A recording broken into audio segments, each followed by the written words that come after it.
Hi, I'm John White. I'm going to show you how you can choose which databases load in Spooky 2. If you go to the System tab, you can choose which active databases are loaded. Any databases which were not found are highlighted in red. Currently, I don't have any biofeedback databases on this system. I can also choose different database path names. So I can choose Custom Database No.2, but I can also choose the name of the file name that's being chosen there. From the top menu, select Database and select Custom Database No.2.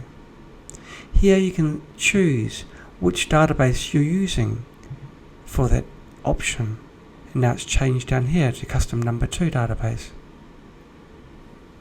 If you go to the Programs tab, the programs will reload to refresh and load the contents of the databases that you've selected. You can see the custom databases down here.